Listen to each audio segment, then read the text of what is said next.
കുഴിമന്തി ഷവർമയൊക്കെ ഇങ്ങനെ പുറത്തിങ്ങനെ സംഗതി ഷവർമയൊക്കെ ഇങ്ങനെ കരിയുമ്പോൾ നമ്മൾ ഈ ജഡം കത്തുന്നതിൻ്റെ സ്മെല്ല് വരുമെങ്കിലും അത് താല്പര്യമുള്ളവർക്ക് ഭയങ്കര കൗതുകമുള്ള സാധനമാണ്. ഇവർ ഒരു വിശപ്പ് അടക്കാൻ വേണ്ടിയിട്ടോ അല്ലെങ്കിൽ ന്യൂട്രീഷന് വേണ്ടിയിട്ടോ അല്ല ഇവർ കഴിക്കാൻ നിൽക്കും. സ്ട്രെസ് ഈറ്റിംഗ് പോലെ നമുക്ക് വിഷമം വന്നിരിക്കുമ്പോൾ എന്തെങ്കിലും കഴിക്കുമ്പോൾ ഒരു സന്തോഷം കിട്ടും. നമ്മളിങ്ങനെ സങ്കല്പിച്ചിട്ട് നാവിൻ്റെ അടുത്തേക്ക് കൊണ്ടുവരിക, നമ്മുടെ നാവിൽ വെള്ളം വരും. ഇപ്പൊ കേട്ടിട്ട് തന്നെ വരുന്നു ഇല്ലേ? ഈ ചൂട് സമയത്ത് നല്ല 38-40-42 ഡിഗ്രിയൊക്കെ നിൽക്കുന്ന സമയത്ത് പോയി ചിക്കൻ അടിക്കണം. അത് നമ്മുടെ ശരീരത്തിൽ എങ്ങനെയായിരിക്കും ഈ സമയത്ത് റിഫ്ലക്റ്റ് ചെയ്യുക. അപ്പോൾ അവരുടെ മാനസികാവസ്ഥ എന്നൊക്കെ പറയുന്നത് വളരെ വിചിത്രമായിരിക്കും. നമുക്കൊരിക്കലും പുറത്ത് കണ്ടാൽ പറയാൻ പറ്റത്തില്ല. തൃപ്തിയില്ലായ്മ നമുക്ക് വന്നു കഴിഞ്ഞാൽ സ്വാഭാവികമായിട്ടും തൃപ്തിക്ക് വേണ്ടി ശ്രമിക്കും, കൂടുതൽ എന്തെങ്കിലും ചെയ്യാൻ. അപ്പൊ തൃപ്തി കിട്ടണമെന്നുണ്ടെങ്കിൽ സർ, ഇപ്പൊ ഇൻസ്റ്റഗ്രാമില് കുറെ വൈറലാകുന്ന പോസ്റ്റുകളും റീലുകളും ഒക്കെ ഉണ്ട്. അതിലൊക്കെ പറയുന്ന ഒരു കാര്യമാണ് സൈലന്റ് ഡിപ്രഷൻ. ഫങ്ഷണൽ ആയിരിക്കും, ഭയങ്കര ഹാപ്പി ആയിട്ട് പുറമേ കാണുമ്പോൾ ഒരു പ്രശ്നവും ഉണ്ടാവില്ല, ഡിപ്രഷൻ എന്ന് തോന്നുന്ന ഒന്നും ഉണ്ടാവില്ല, പക്ഷെ ഡിപ്രഷനിലായിരിക്കും. അപ്പോൾ എന്താണ് ഈ സൈലന്റ് ഡിപ്രഷൻ? ഈ ഡിപ്രഷൻ വളരെ സൈലന്റ് ആണ് ബേസിക്കലി. അപ്പോൾ അത് തിരിച്ചറിയണമെന്ന് വെച്ചാൽ വലിയ പ്രയാസമാണ്. അപ്പം നമുക്ക് വേറൊരാളുടെ ഒരു ഡിപ്രഷനൊക്കെ നമുക്ക് ശ്രദ്ധിച്ചറിയാൻ പറ്റും. അപ്പോൾ ഈ ഡിപ്രഷൻ ഉണ്ടെങ്കിൽ അതിൻ്റെ ഒരു ആന്തരികമായിട്ട് തന്നെ ഉള്ളിൽ തന്നെ നമുക്ക് ഒരു ചെറിയ ഒരു തൃപ്തിയില്ലായ്മ അനുഭവപ്പെടും. അതായത് കണ്ടന്റ് ആയിരിക്കത്തില്ല. അപ്പോൾ തൃപ്തിയില്ലായ്മ വരികയാണെങ്കിൽ എന്ത് ചെയ്യും നമ്മൾ? തൃപ്തിയില്ലായ്മ നമുക്ക് വന്നു കഴിഞ്ഞാൽ സ്വാഭാവികമായിട്ടും തൃപ്തിക്ക് വേണ്ടി ശ്രമിക്കും, കൂടുതൽ എന്തെങ്കിലും ചെയ്യാൻ. അപ്പം തൃപ്തി കിട്ടണമെന്നുണ്ടെങ്കിൽ നമ്മൾ ഇന്നത് ചെയ്ത് കഴിഞ്ഞാൽ തൃപ്തി കിട്ടും എന്ന് വിചാരിക്കും. അപ്പം അതിൻ്റെ പിന്നാലെ പോകും. അപ്പം അത് നമുക്കൊരെണ്ണം ആവശ്യമുണ്ടോ ഇല്ലയോ എന്നുള്ളത് നമ്മൾ ചിന്തിക്കത്തില്ല. അത് കിട്ടിക്കഴിഞ്ഞാൽ തൃപ്തി കിട്ടും എന്നൊരു ചിന്ത നമ്മളെ നയിക്കും. അപ്പം നമ്മൾ അതിൻ്റെ പിന്നാലെ പോകും. ഉദാഹരണത്തിന് ഇപ്പോൾ ചിലർക്ക് ഈ ഷോപ്പഹോളിസം എന്ന് പറയുന്നില്ലേ, അതൊക്കെ ഒരു കറക്റ്റ് ക്ലാസിക്കൽ എക്സാമ്പിൾ ഓഫ് ഡിപ്രഷനാണ്. അതായത് ഇപ്പോൾ ഈ IT മേഖലയിലൊക്കെ വർക്ക് ചെയ്യുന്ന ഒരുപാട് പേരിൽ കാണാൻ കഴിയും. പെൺകുട്ടികളിൽ കൂടുതൽ കാണാൻ കഴിയുന്നുണ്ട്. കാര്യം അവരിങ്ങനെ നോക്കിയിട്ടുണ്ടെങ്കിലും കൗതുകമുള്ള സാധനമാണെങ്കിൽ അപ്പം ഓർഡർ ചെയ്യും. വീട്ടിൽ വയ്ക്കാൻ തന്നെ സാധനം ഉണ്ടാവത്തില്ല. അങ്ങനെ ഓർഡർ ചെയ്തുകൊണ്ട് ഇങ്ങനെ ഇരിക്കും സാധനം അത്. അപ്പോൾ ഇത് വന്നു കഴിയുമ്പോൾ നമുക്കൊരു സുഖം കിട്ടുമെന്നാണ് വിചാരിക്കുന്നത്. വന്നു കഴിയുമ്പോൾ അത് ഈ കൊറിയറുകാരൻ കൊണ്ടുവന്ന് ഡെലിവറി ചെയ്ത് ഓപ്പൺ ചെയ്യുന്ന സമയത്തൊക്കെ ഒരു ഭയങ്കര ഒരു സുഖം ഉണ്ടാവും. കുറച്ച് നേരം നോക്കിയിരിക്കും. അത് കഴിഞ്ഞ് അത് വെച്ചൊന്ന് പരിചയം കഴിയുമ്പോഴത്തേക്ക് അതുകൊണ്ടുള്ള സംഗതി പോകും. വീണ്ടും ഈ പഴയ അവസ്ഥയിലേക്ക് പോകും. അതാണ് ഈ ഡിപ്രഷൻ എന്ന് പറയുന്നത്. അപ്പോൾ എപ്പോഴും ഒരു തൃപ്തിയില്ലായ്മയും, ആ തൃപ്തിയില്ലായ്മ എന്ന് വെച്ചാൽ സന്തോഷമില്ലായ്മയാണ്. തൃപ്തിയില്ലെങ്കിൽ നമുക്ക് സന്തോഷം ഉണ്ടാവില്ലല്ലോ. അപ്പോൾ ഇതിൻ്റെ ഏറ്റവും വലിയൊരു പ്രകടമായ ഭാവം കാണണമെന്നുണ്ടെങ്കിൽ നമ്മൾ ഈ ഈറ്ററീസിൻ്റെ മുമ്പിലേക്ക് നോക്കിയാൽ മതി. അതായത് നമ്മൾ ഡെയിലി ലൈഫിൽ കാണുന്ന കാര്യങ്ങൾ കേൾക്കുന്ന പോലെ തോന്നുന്നു. ഉദാഹരണത്തിന് ഏതെങ്കിലും ഒരു നല്ല കുഴിമന്തി ഷവർമയൊക്കെ ഇങ്ങനെ പുറത്തിങ്ങനെ സംഗതി ഷവർമയൊക്കെ ഇങ്ങനെ കരിയുമ്പോൾ നമ്മൾ ഈ ജഡം കത്തുന്നതിൻ്റെ സ്മെല്ല് വരുമെങ്കിലും അത് താല്പര്യമുള്ളവർക്ക് ഭയങ്കര കൗതുകമുള്ള സാധനമാണ്. അതേപോലെ കടകളിൽ ഇപ്പോൾ എത്രമാത്രം കടകളാണ് ഈ കുഴിമന്തിയുടെയും അതുപോലെ പല രീതിയിൽ ഇല്ലേ, അത് എന്തൊക്കെ രീതിയിലാണെന്നറിയില്ല. ഇങ്ങനെ ഈ കോഴിയൊക്കെ ഇങ്ങനെ പൊരിഞ്ഞും അല്ലാതെ ഇങ്ങനെ തൂങ്ങി ചില്ലി കൂട്ടിനകത്ത് നിൽക്കുന്ന കാണാം. രാത്രിയൊക്കെ അവിടെ ഇങ്ങനെ ആൾക്കാർ നിൽക്കുകയാണ് ചെയ്തത്. അപ്പം ഇവർ ഒരു വിശപ്പ് അടക്കാൻ വേണ്ടിയിട്ടോ അല്ലെങ്കിൽ ന്യൂട്രീഷന് വേണ്ടിയിട്ടോ അല്ല ഇവർ കഴിക്കാൻ നിൽക്കുന്നത്. അതിൻ്റെ ടേസ്റ്റിനെ കുറിച്ച് ആലോചിക്കുമ്പോൾ ആ ടേസ്റ്റ് കിട്ടിക്കഴിഞ്ഞാൽ എനിക്ക് സുഖം കിട്ടുമെന്ന് വരുന്നുണ്ട്.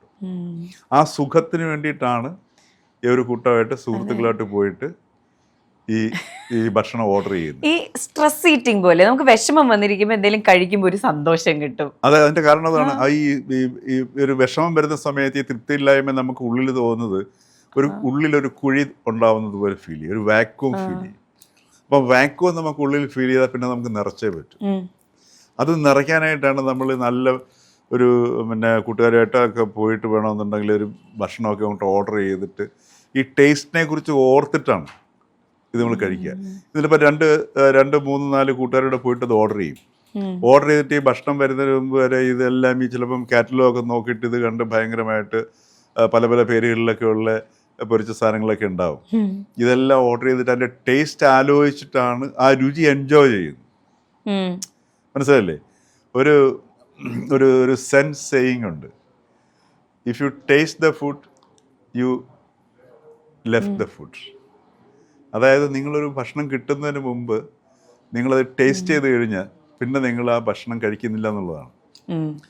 അപ്പം നിങ്ങൾ ഈ ഭക്ഷണം നിങ്ങളുടെ മുമ്പിലേക്ക് വരുന്ന സമയത്ത് നിങ്ങൾ ചർച്ച ചെയ്തുകൊണ്ടിരിക്കുകയായിരിക്കും. ചിലപ്പോൾ നിങ്ങൾ IT ഫീൽഡിലൊക്കെ ആണെന്നുണ്ടെങ്കിൽ ഓരോരോ സംഗതികൾ ഇങ്ങനെ ചർച്ച ചെയ്യും. ചിലപ്പോൾ ഒരു സ്ഥാപനത്തിലെ ആൾക്കാരാണെന്നുണ്ടെങ്കിൽ പിന്നെ പറയുകയും വേണ്ട, ആ സ്ഥാപനത്തിലെ മറ്റേ മേലെ ഇന്നർക്ക് ഇങ്ങനെ തയ്ച്ചു, അങ്ങോട്ട് ഇങ്ങോട്ട് തയ്ച്ചു എന്ന് പറഞ്ഞുള്ള ചർച്ച ഇങ്ങനെ നടത്തിക്കൊണ്ടായിരിക്കും ഈ ഓർഡർ ചെയ്ത ഗംഭീരമായ ഈ ചിക്കൻ്റെ പല രൂപങ്ങളും മറ്റേതൊക്കെ മുമ്പിൽ വെച്ച് കഴിച്ചുകൊണ്ടിരിക്കും. അറിയുന്നില്ല സാധനം.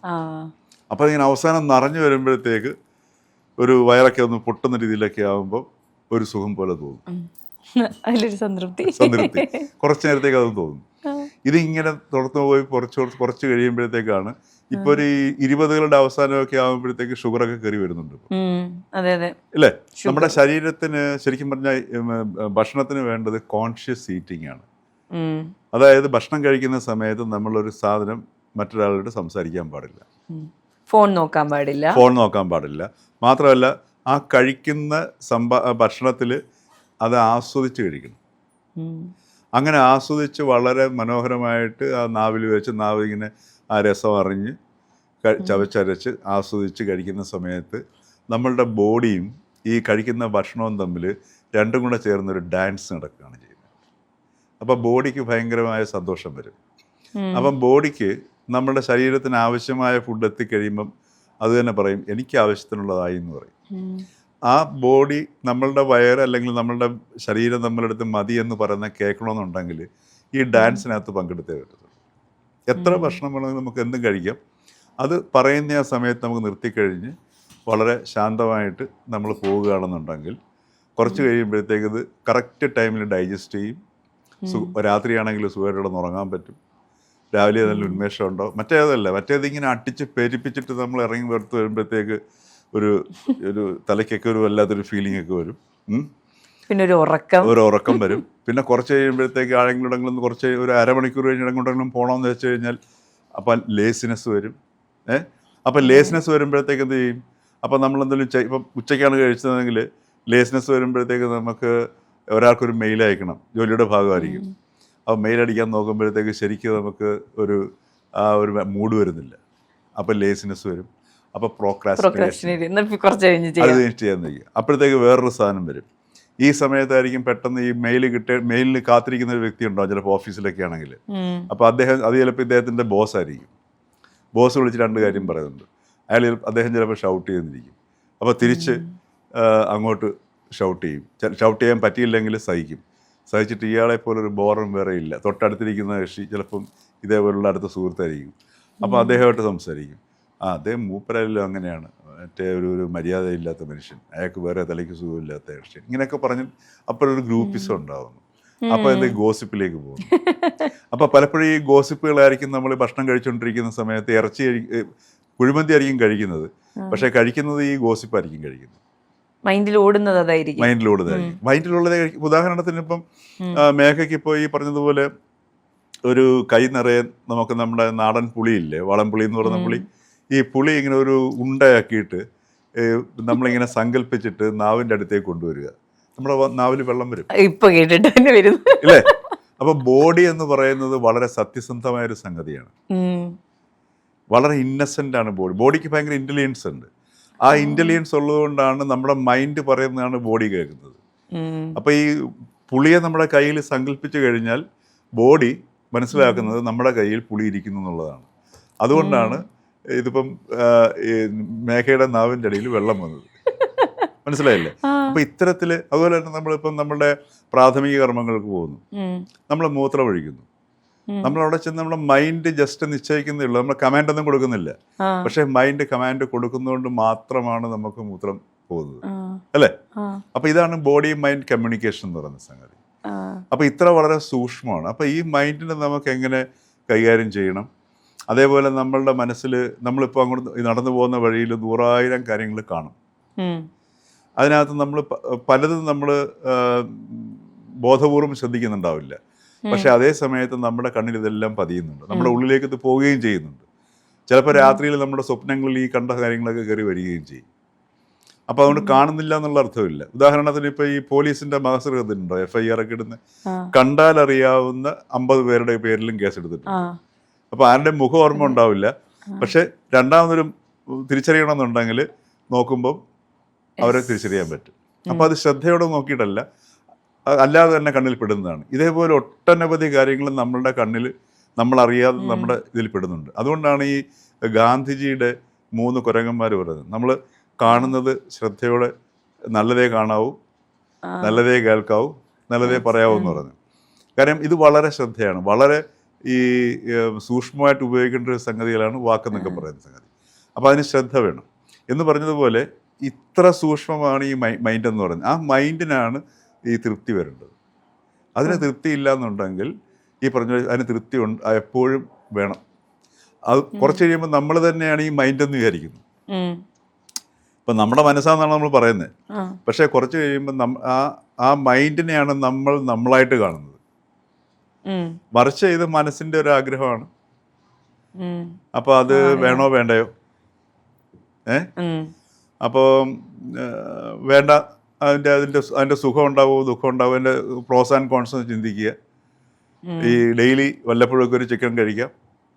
ഈ ചൂട് സമയത്ത് നല്ല 38-40-42 ഡിഗ്രിയൊക്കെ നിൽക്കുന്ന സമയത്ത് പോയി ചിക്കൻ അടിക്കണം. അത് നമ്മുടെ ശരീരത്തിൽ എങ്ങനെയായിരിക്കും ഈ സമയത്ത് റിഫ്ലക്റ്റ് ചെയ്യുക എന്നാലോചിച്ച് കഴിയുമ്പോൾ നമുക്ക് നമ്മളെ ശരീരത്തിനോട് നമുക്കൊരു സ്നേഹം വരികയാണ്. ശരീരത്തിന് നമ്മൾ ടോർച്ചർ ചെയ്യുന്നില്ല.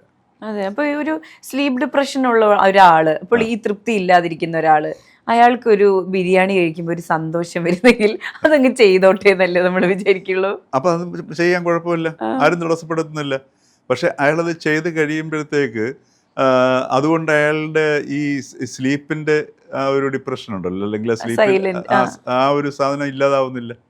അതിന്റെ കാരണം അവിടെ കിടക്കുകയല്ലേ. എന്തുകൊണ്ടത് സംഭവിക്കുന്നു? നമ്മളിപ്പോ അർബുദത്തിന് അമൃതാഞ്ജനം തെച്ചിട്ട് കാര്യമില്ലല്ലോ, ഇല്ലേ? അപ്പൊ അതിന്റെ കാരണം കണ്ടെത്തിയിട്ട് ആ കാരണം എന്താണെന്ന് നമ്മൾ കണ്ടെത്തി അതിൻ്റെ ഉള്ളിലേക്ക് പോകുമ്പോഴാണ് ചിലപ്പോൾ നമ്മൾ വളരെ ഡീപ്പായിട്ടുള്ള സംഗതികൾ ഉണ്ടായിരുന്നിരിക്കും. ചിലപ്പം വളരെ ഈ പറഞ്ഞ പോലെ ഇപ്പം എല്ലാവരും പറയുന്ന സാധനം ഈ ചൈൽഡ്ഹുഡ് ട്രോമ. അപ്പോൾ ഒരുപാട് പറഞ്ഞു കേൾക്കുന്നുണ്ട്. ഉദാഹരണത്തിന് ഇപ്പം ഈ വീട്ടിലെ ഗൃഹാന്തരീക്ഷത്തിലെ അസുഖകരമായ അന്തരീക്ഷത്തിൽ വളരുന്ന കുട്ടികൾ, അപ്പോൾ അവരുടെ മാനസികാവസ്ഥ എന്നൊക്കെ പറയുന്നത് വളരെ വിചിത്രമായിരിക്കും. നമുക്കൊരിക്കലും പുറത്ത് കണ്ടാൽ പറയാൻ പറ്റത്തില്ല. അപ്പം അങ്ങനെയുള്ള പല പല ഘടകങ്ങളും ഇതിൻ്റെ അടിയിൽ പ്രവർത്തിക്കുന്നുണ്ട്. അതേപോലെ തന്നെ നമ്മൾ ഈ സന്തോഷം തേടിപ്പോകുന്ന വ്യക്തികളുണ്ട്. അതെന്തുകൊണ്ടാണ് തേടിപ്പോകുന്ന സന്തോഷം? സ്വയം സന്തോഷം കണ്ടെത്താൻ കഴിയാത്തതുകൊണ്ടാണോ? തീർച്ചയായിട്ടും.